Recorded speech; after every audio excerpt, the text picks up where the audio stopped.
Rail विभाग को बधाई देना चाहेंगे अंडरपास का जो उन्होंने शिलान्यास किया।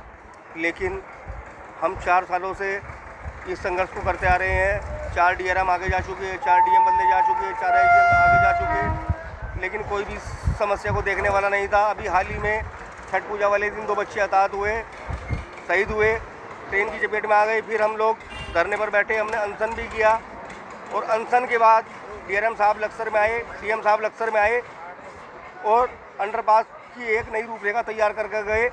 लेकिन यहाँ की ओछी राजनीति की वजह से वो धरना स्थल पर बच्चों को श्रद्धांजलि देने भी नहीं आ पाई। और वही कल हुआ, हमें बिना बताए व्यापारी वर्ग को किसी को भी नहीं इत्तला किया गया कि शिलान्यास हो रहा है, 2 आदमी आ जाओ। आचार संहिता लगने वाली थी, आचार संहिता से कुछ पल पहले ही इन लोगों ने शिलान्यास कर दिया कि चुनाव आने वाला है, चुनावी वाहवाही लूटने के लिए। लेकिन जनता देख रही है कि संघर्ष किसने किया है, बलिदान किसने दिया है और कौन इसके लिए भागदौड़ की है। दिल्ली से मुरादाबाद तक कौन भागा है, सबको पता है। जनता ने संघर्ष किया है, प्रशासन को झुकाया है, वरना लक्सर में अंडरपास बनाने की बात तो इस लक्सर विधायक ने सपने में भी सोची नहीं होगी। जनता के दबाव में, जनता के आंदोलन के कारण DM और DRM ने आकर यहाँ पर अंडरपास मंजूर किया है। और जिस प्रकार से चोरी छिपे या समझिए कि बिना लोगों को सूचना दिए, बिना समाज को सूचना दिए, जिस प्रकार नारियल फोड़ने का नाटक कल यहाँ पे विधायक के भाई ने आचार संहिता के अंतिम पलों में, जब आचार संहिता लगने वाली थी, अंतिम पलों में आगे यहाँ पे उद्घाटन करने का जो नाटक किया है, जनता उसकी घोर भर्त्सना करती है। इस विधायक ने हमेशा ये शैली रखी है कि अपना काम बनता है, भाड़ में जाए जनता। उसने केवल क्रेडिट लेने के लिए इस काम में नारियल फोड़ने की नाटकबाजी दिखाई है, वरना ये आंदोलन जो यहाँ पे 8 दिन लोग धरने पे बैठे, सुंदर भाई हमारे भूख हड़ताल पर बैठे थे, उनके आंदोलन से ये कार्य सिद्ध हुआ था। और इसका पूरा श्रेय मैं समझता हूँ लक्सर के व्यापारियों और सुंदरलाल भाई जो हमारे साइकिल वाले हैं उनको जाना चाहिए।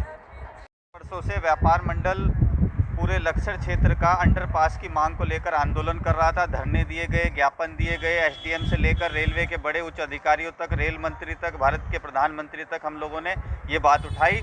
और आज बड़े हर्ष का विषय है कि अंडरपास हमारे लिए, रेलवे को हम धन्यवाद देते हैं कि उन्होंने ये हमारी मांग को स्वीकार किया, व्यापारियों की मांग को स्वीकार किया।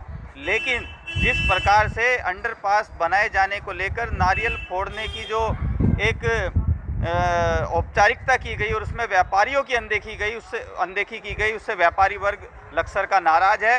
जो लगातार पिछले 10 साल से यहाँ जनप्रतिनिधि बने हुए हैं, वो ट्रेन तो यहाँ रुकवा नहीं पा रहे हैं। अंडरपास जो कि व्यापारियों की डिमांड पर बना, व्यापारियों के आंदोलनों पे बना, व्यापारियों की पृष्ठभूमि पे बना, उसका श्रेय लेने की होड़ के चक्कर में यहाँ नारियल फोड़े जा रहे हैं। ये हमने विरोध दर्ज कराया है कि जब इसकी उद्घाटन होना था तो इसमें व्यापारी वर्ग को शामिल किया जाना चाहिए था। आज हम भारत सरकार को इसके लिए बधाई और धन्यवाद दे रहे हैं कि उन्होंने ये व्यापारियों की मांग को माना। लेकिन जिस तरह से इस पर ओछी राजनीति हो रही है, इसका भी हम व्यापारी वर्ग विरोध करते हैं।